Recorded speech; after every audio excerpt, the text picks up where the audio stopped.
Hello, I am Norouzi from Iran. I'm glad to have a chance to present my paper here. Let us start with my title. Experiencing the feeling of shame in childhood caused by the imposition of beliefs and tracing its reasons in the Quran. Case study 13 to 15-year-old Iranian Muslim girls living in Tehran. Problem statement. We are supposed to obey various requirements in the life, such as requirements which are set by government, companies, schools, universities, families, and hundreds of other legislators. Psychological theories of obsessions and compulsion have long recognized that strict religious codes and moral standards might influence the content and intensity of obsessional symptoms. In spite of some contradictory findings, most empirical studies have found a positive association between religiosity and obsessive-compulsive disorder symptoms. Since a large number of scholars have previously analyzed the relationship between mental health and religion by using psychological methodology in all over the world, in this paper, I do not repeat this examination because my goal is not to analyze the harm caused, and I only want to know whether moral and Islamic requirements are imposed on children at school or at home. And I also want to know if there is a trace of compulsion to perform Islamic requirement in the Quran or not. For this purpose, by focusing on the verse of the Quran, I investigate the attitude of the Quran in the implementation of the Islamic requirement by the people. Does the Quran have the people of the society free to comply with Islamic requirement, or does it force them to obey through the threats? Okay, I prepared a questionnaire and distributed it to 50 girls between 13 and 15 years old in Tehran. These 20 questions classified into 4 categories. First, religion requirement imposed by the family. Next one, religious requirements imposed by the school. The next one, moral requirements imposed by the family, and last one, moral requirements imposed by the school.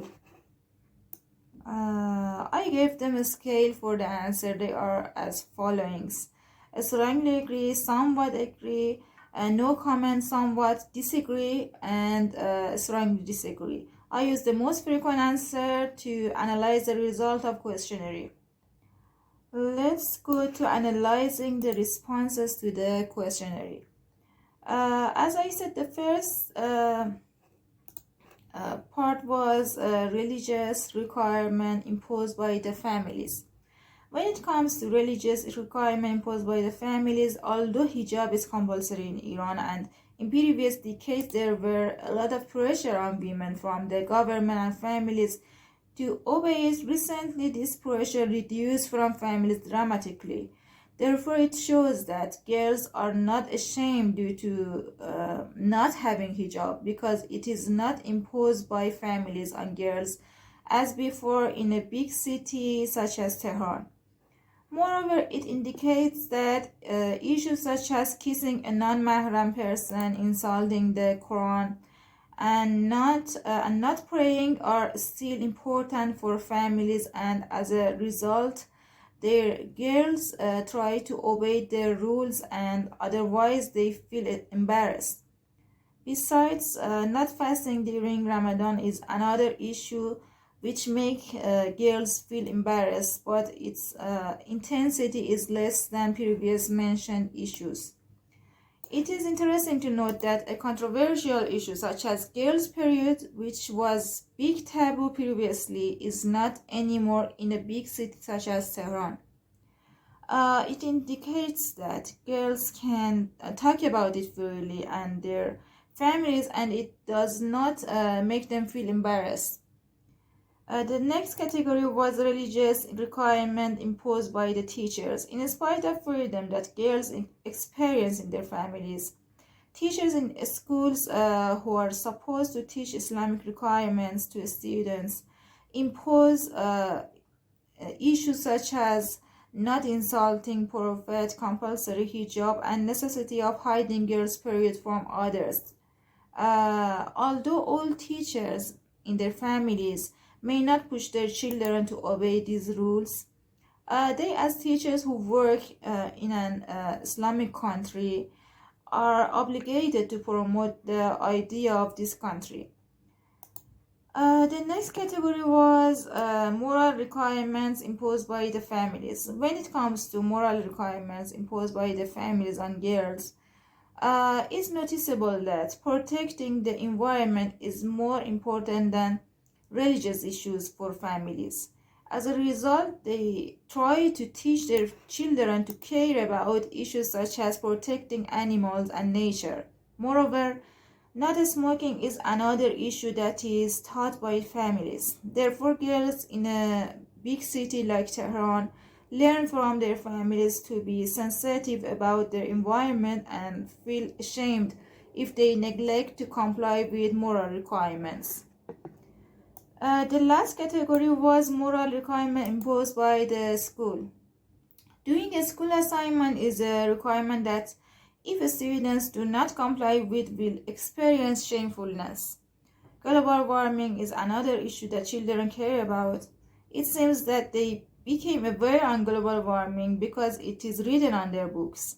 On the other hand, since the Islamic Republic of Iran opposes keeping pet at home and even they criminalize keeping a dog, teachers at school do not teach requirements such as pet protection to children. Furthermore, since the frequency of the no comment for issues such as caring about trees and watering a pot was more than others, it indicates that either they do not learn at school to care about them, or even if they learned, they do not consider it as material requirements.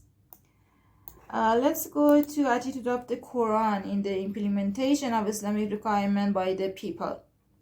The methods mentioned in the Quran for the implementation of Islamic requirement is warning about the consequence of sin.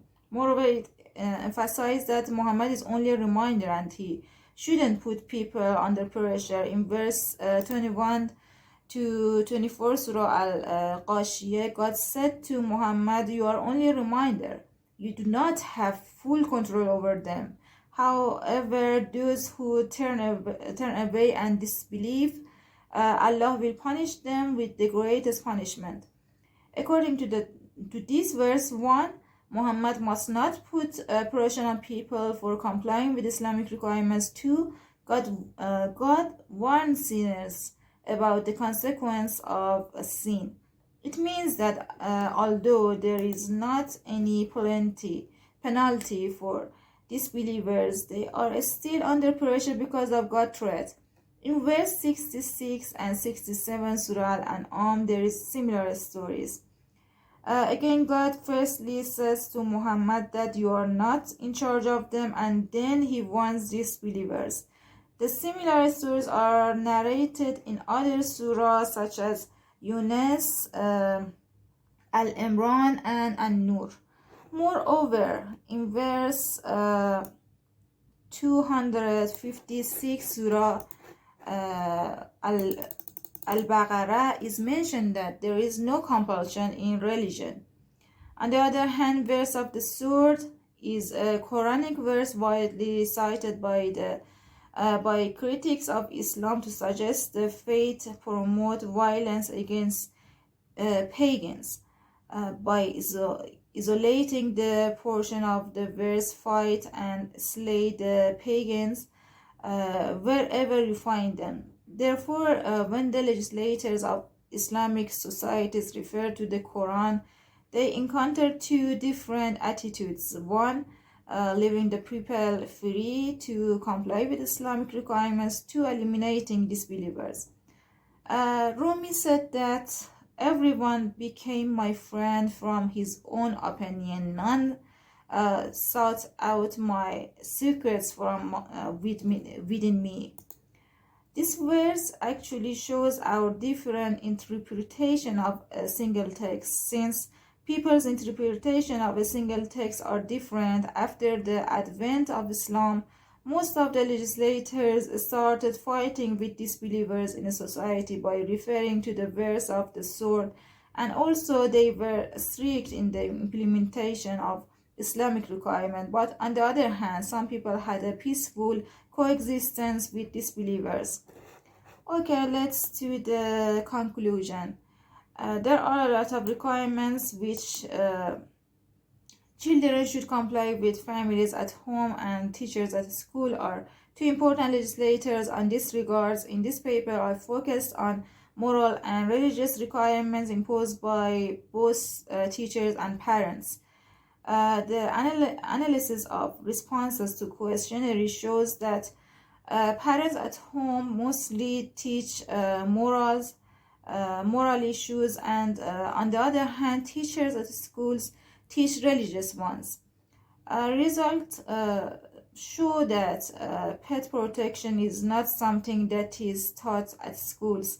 Since the Islamic Republic of Iran opposes keeping pet, teachers at school do not teach requirements such as pet protection to children. On the other hand, children indicate that they agree that they learn at home to be ashamed if abuse animals.